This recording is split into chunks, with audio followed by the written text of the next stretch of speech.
हरियाणा के चर्चित आईपीएस अधिकारी वाई पूरन कुमार की आत्महत्या ने पूरे राज्य के प्रशासनिक ढांचे के भीतर भूचाल ला दिया।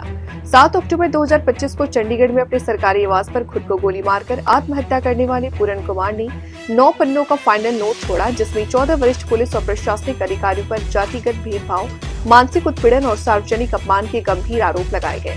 सुसाइड नोट में हरियाणा के डीजीपी शत्रुजीत कुमार कपूर और रोहतक एसपी नरेंद्र बिजारनिया को सीधे तौर पर जिम्मेदार बताया, जिसके बाद दोनों अफसरों को छुट्टी पर भेज दिया गया। पूरन कुमार की पत्नी व वरिष्ठ आईएएस अधिकारी अमनीत पी कुमार ने चंडीगढ़ पुलिस को दिए गए शिकायती पत्र में अफसरों के नाम स्पष्ट रूप से एफआईआर में दर्ज करने की मांग की है। फिलहाल शव का 5 दिनों तक अंतिम संस्कार नहीं हुआ, क्योंकि परिवार पहले आरोपियों के खिलाफ गिरफ्तारी व निष्पक्ष जांच चाहता है। आईएएस एसोसिएशन ने भी परिवार का समर्थन करते हुए मामले की गंभीरता से जांच करने की अपील की। एसआईटी ने जांच शुरू कर दी है, लेकिन एफआईआर में संदिग्धों का कॉलम अब भी खाली है, जिससे परिवार में न्याय की मांग और तेज हो गई है। पूरन कुमार के खिलाफ आत्महत्या के कुछ घंटे पहले ही एक कथित रिश्वत मामले में एफआईआर दर्ज हुई थी, जिसे उन्होंने साजिश का हिस्सा बताया था। उनका परिवार आरोप लगा रहा है मानसिक दबाव, विभागीय राजनीति और जाति उत्पीड़न की वजह से ये दुखद घटना हुई है। ये मामला न सिर्फ हरियाणा बल्कि पूरे देश में अधिकारी वर्ग के भीतर जातिवाद, उत्पीड़न, न्याय की चुनौती को उजागर करता है। जा रहे हैं तो क्या बातें हो रही हैं, क्या इस चीज हल नहीं निकल रहा है। देखिए, ये तो आपको परिवार बता सकता है कि वो क्या बात कर रहे हैं। मैं उस मीटिंग का हिस्सा नहीं, लेकिन जो मेरे सामने आया वो ये है कि परिवार की कुछ डिमांड्स हैं और वो डिमांड किसी रुपए पैसे की नहीं है, वो न्याय की है। उनकी ये डिमांड्स है कि भाई उनको न्याय मिलना चाहिए, और उसके लिए जब तक वो लोग पोस्ट पर बैठे हैं जिनके खिलाफ एफआईआर हुई है, जब तक वो उस पोस्ट पर बैठे हैं तो वो उसका मिसयूज करेंगे, इसलिए उनको पोस्ट से हटाना ही पड़ेगा। चंद्रशेखर जी, मैं नहीं चाहता कोई निर्दोष जेल जाए, मैं आपके सामने कह रहा हूँ, लेकिन कोई दोषी बचना नहीं चाहिए। ये बात हमारी बिल्कुल पुख्ता है, इस पे हम कोई समझौता समाज नहीं करेंगे। SC/ST एक्ट को लेकर आपने बहुत बार बोला है, इनके बाद SC/ST एक्ट को लेकर आपने बहुत आवाज उठाई है। ये भी मामला वही है, और इसमें देखिए जो डेथ होने से पहले उन्होंने अपना डाइंग स्टेटमेंट जी इस आधार पर जो कानून कहता है उसमें की गिरफ्तारी होनी चाहिए, अभी तक हुआ नहीं। इसको लेकर क्या कहेंगे? देखिए, डाइंग स्टेटमेंट जो है ना, वो फाइनल स्टेटमेंट है, उसके बाद किसी और एविडेंस की जरूरत नहीं। उन्होंने अपना जो है सुसाइड नोट दिया है, उसके बाद किस चीज की जरूरत है? कहते हैं कि मरता हुआ आदमी झूठ नहीं बोलता। उन्होंने गोली मारी है, उन्होंने 7 या 8 पेज का 9 पेज का उन्होंने डाइंग स्टेटमेंट दिया, उसमें सब चीजें लिखी हैं, और कास्ट डिस्क्रिमिनेशन का जिक्र, फिर SC/ST एक्ट क्यों नहीं लगा? रोज जो चर्चा होती है कि इसका दुरुपयोग हो रहा है, यहाँ तो सामने पुख्ता तो भी नहीं होता, वो होता है जो सरकार चाहती है। आप क्या कह रहे थे? मैं कह रहा टॉप 2 मंत्री और टॉप लेवल के अधिकारी अभी कुछ ही देर बाद जो है यहाँ पर परिवार से मिलेंगे, फिर बातचीत करेंगे, और इससे पहले भी कई बार मुलाकात कर चुके हैं। क्या कैसे देखते हैं इसको आप ये समझिए, उनके हाथ में बहुत कुछ है, वो मिल तो रहे हैं, मुख्यमंत्री मिल रहे हैं, बहुत अधिकारी मिल रहे हैं, तो कार्रवाई करवाने में मदद करा दें, हम उनका धन्यवाद करेंगे। हालांकि उनके कर्म ऐसे नहीं, लेकिन फिर भी सरकार का हम लोग धन्यवाद करेंगे अगर वो फेयर कार्रवाई कराते। और अगर फेयर कार्रवाई नहीं करवाते तो फिर आप समझिए कि कहाँ न्याय तो गरीबों से, दलितों से तो बहुत दूर है न्याय। ठीक है भाई, यहाँ लोग आ रहे हैं, तमाम सब लोग चर्चा कर रहे हैं, न्याय के लिए तो कर रहे हैं ना, पिकनिक तो है नहीं। उनका परिवार का सब कुछ चला गया ना। क्या आप पूरन साहब को वापस ला सकते हैं? अगर सरकार पूरन साहब को वापस ले, भाजपा नेताओं का ये भी डर आ रहा है कि अब मामले का राजनीतिकरण हो रहा है। नेता आ रहे हैं बार-बार, तो राजनीति तो ये दोनों नेता राजनीति करने आ रहे हैं जो मेरे पास आएंगे। आपने तो भी बताया ना, बिल्कुल, या पिकनिक मनाने आ रहे हैं? क्यों आ रहे हैं? राजनीति करने। अच्छा, बेटियों से कोई बात हुई है तो बेटियां क्या बोल रही हैं? आपको कुछ बोला होगा उन्होंने? जी, मेरी बात हुई और मैं आपको बहुत जिम्मेदारी से बता रहा हूँ, उनका सब कुछ उजड़ गया है, उनके मुंह से आवाज नहीं निकल रही है। मुझे नहीं पता उन्होंने कब से खाना खाया नहीं खाया है, पानी पिया नहीं पिया है। एक बेटी तो ऐसी जिसने 1 साल से अपने पिता का चेहरा नहीं देखा है, और क्योंकि अभी मोर्चरी में वो वहां तक भी नहीं जा पाए हैं, इससे ज्यादा संवेदनहीनता नहीं हो सकती। अगर सरकार इतने दर्द के बाद भी नहीं सुनना चाहती, तो हम लोगों को भी और हमारे लोगों को भी समझना चाहिए कि जो जिंदा रहते न्याय नहीं देते, सम्मान नहीं देते, और जो मरने के बाद भी सम्मान और न्याय नहीं देते, तो वो हमारे कितने हितैषी। ये हमारे लोगों के लिए बहुत बड़ा प्रश्न है, ये उनके सामने एक बहुत बड़ा चैलेंज है, और सोचने समझने की रोटी खाते हैं। अब भी नहीं समझेंगे तो कब समझेंगे?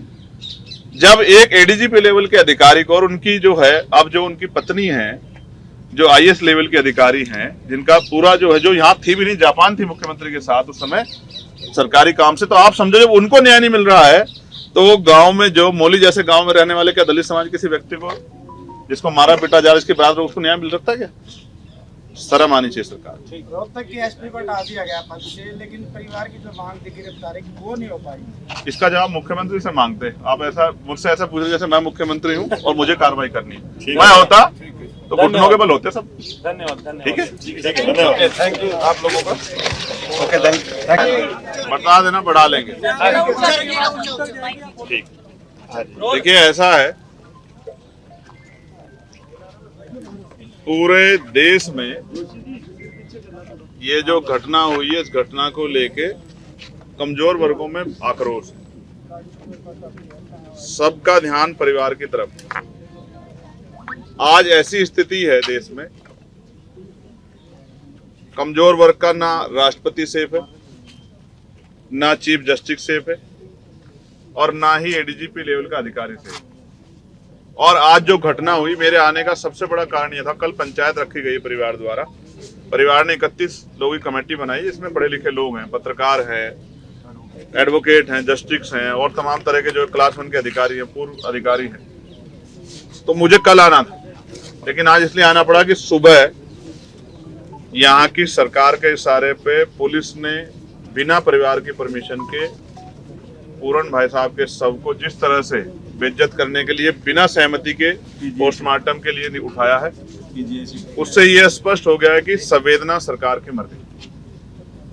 5 दिन हो गए। अगर इतना मजबूत परिवार, जिस परिवार में जिसकी जान गई है, वो क्लास 1 के अधिकारी थे, एडीजीपी लेवल के, जिनकी खुद की पत्नी जो है वो क्लास 1 के अधिकारी IAS है, और तमाम तरह के उनके परिवार में जो रिलेटिव हैं, उनके एक भाई जो हैं, उनकी पत्नी के वो MLA हैं। जब इस तरह के परिवार को न्याय नहीं मिलने में जो इतनी देरी हो रही है, तो आम गरीब, दलित, पिछड़े वर्ग के लोगों के हालात क्या है? तो ये बड़े चिंता का सबब है। लेकिन हम इतनी आसानी से परिवार को हार नहीं मानने देंगे। परिवार लड़ने के लिए तैयार है, हम सब लोग उनके साथ खड़े हैं। कल जो पंचायत में तय होगा, क्योंकि समाज बड़ा है, हम सब लोग छोटे, तो उस पर हम लोग पहरा देंगे। अगर पंचायत ने कहा कि एक बहुत बड़ी कॉल देके चंडीगढ़ आना है, तो वो भी करेंगे। पंचायत ने जेल भरो आंदोलन के लिए कहा, वो भी करेंगे। पंचायत ने जो भी आदेश दिया, हम लोग उसको पालन करेंगे, क्योंकि मैं पूरन भाई साहब को पहले से जानता हूं। मेरे आज भी याद है, वो अंबाला रेंज में थे, तब भी उन्होंने कास्ट डिस्क्रिमिनेशन सहा है। मेरी बात हुई, कोरोना काल चल रहा था, हमने, हमारे संगठन ने, भीम आर्मी ने ज्ञापन दिया था उस समय इस बात के लिए कि भाई उनके साथ एट्रोसिटी हो रही है, उनके साथ डिस्क्रिमिनेशन हो रहा है, उनको एक अधिकारी के साथ डिस्क्रिमिनेशन हो रहा है, ये गलत है। और आज उन्होंने जो कदम उठाया, मैं इसको इस तरह देखता हूँ। लोग किस तरह देखते हैं मुझे नहीं पता है। अगर आप चोर को चोर कहोगे तो शायद उसको बुरा ना लगे, वो बचने की कोशिश करेगा मुंह फेरने की। लेकिन अगर आप ईमानदार को चोर कहोगे तो फिर उसको तकलीफ होगी। एक ईमानदार आदमी जिसके ऊपर इतना बड़ा एलिगेशन लगाया गया और एक कमेटी बना के जो है उस एलिगेशन को प्रूव करने की कोशिश की गई, शायद इस बात के भार को वो नहीं सह पाए, वरना जीवन सबके लिए जरूरी है। उन्होंने इसलिए कदम उठाया, उन्हें लगा कि उनको जीते जी न्याय नहीं मिलेगा, लेकिन मरने के बाद शायद पुलिस, प्रशासन, सरकार और मेरा समाज मेरी बात को सुनेगा। न्याय पसंद, संविधान को मानने वाले लोग इस बात को सुनेंगे। और आज ये दर्द जो है पूरे परिवार का है। मैंने उनकी बिटिया से बात की है, उनकी पत्नी से बात की है, उनके परिवार के और लोगों से बात की है। वो दबी आवाज में ये तो कहते हैं कि सरकार पे हम, सरकार से हमारी बात चल रही है, सरकार कर रही है, लेकिन कहीं ना कहीं उनके मन में आज की घटना से चिंता भी। इसका जवाब मुख्यमंत्री जी को देना चाहिए कि जब मुख्यमंत्री जी खुद उनके टच में है और परिवार कुछ मांगे, उन मांगों को पूरा किए बगैर किस तरह से आज उस बॉडी को, उस पार्थिव शरीर को उठाने का प्रयास किया। मुझे तो ऐसा लगता है हरियाणा में ट्रेंड हो गया, चाहे गोविंद वाल्मीकि का मामला हो, चाहे हिसार में भी एक ऐसा ही विनोद वाल्मीकि का मामला था। 12-12 दिन तक जब तक यहाँ पार्थिव शरीर सड़ नहीं जाते, तब तक यहाँ की सरकारें सुनती नहीं। हम इतने कमजोर लोग नहीं कि 12 दिन हमारे शरीर को सड़ाया जाए। न्यायपालिका इतनी कमजोर नहीं है, संविधान ने शक्ति दी है, हम इस शक्ति का प्रयोग करेंगे। कल जो पंचायत का निर्णय होगा हम लोग उसको मानेंगे। और अगर पंचायत ने कहा, तो मैं आपको फिर ये कह रहा हूँ, बहुत छोटे शब्दों में कह रहा हूँ, अगर पंचायत ने आदेश किया कि कोई मीटिंग होनी है, कोई रैली, कोई आंदोलन होना है, तो आप देखना कम से कम 10 लाख लोग चंडीगढ़ पहुंचे। बराबर में आपके हरियाणा है, हरियाणा पूरा गुस्से में है। बराबर में आपके पंजाब है, पंजाब के लोग यहाँ बहुत बड़े पैमाने पे आ रहे हैं। तमाम दलों का भी सहयोग है और उत्तर प्रदेश के रास्ते भी हरियाणा के जरिए खुले हुए हैं। चारों तरफ से ये पूरा बेल्ट उत्तर प्रदेश से घिरी हुई है।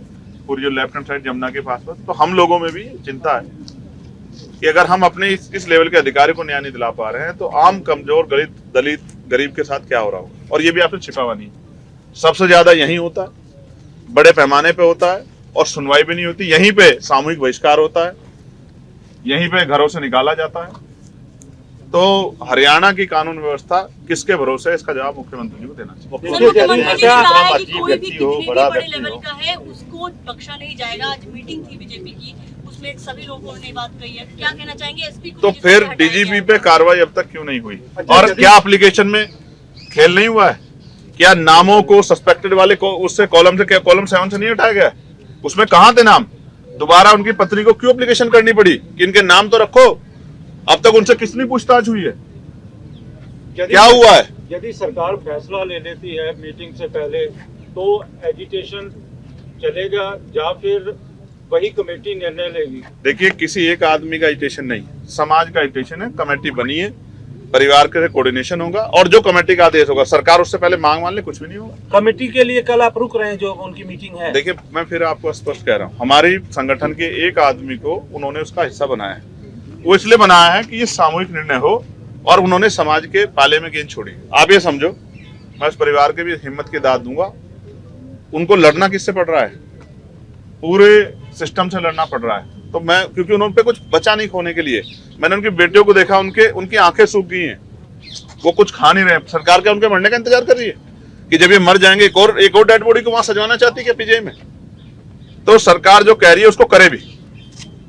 आप इसको लेकर मुख्यमंत्री से मुलाकात भी करेंगे? नहीं, मुझे क्यों मुलाकात करनी? मुख्यमंत्री को दिखाई देता है, सुनाई देता है, उनके प्रदेश का मामला है, राजधानी में सब कुछ हो रहा है कि आंखें बंद हो गई है? तो पूरे देश को दिखाई दे रहा है। आप यहाँ से कश्मीर में फोन करके पूछो, कन्याकुमारी में, किसी से पूछो भाई, समाज को, जो सोसाइटी को है, प्रदेश को चलाते हैं एडमिनिस्ट्रेशन के लोग, पुलिस के लोग, उन्हीं से जुड़ा मामला है तो सबको पता है, बच्चे को पता है। परिवार एक कॉल कर दे, हम कल दिखा देंगे आपको। लगातार चाहे वो चीफ सेक्रेटरी हो, एडिशनल सेक्रेटरी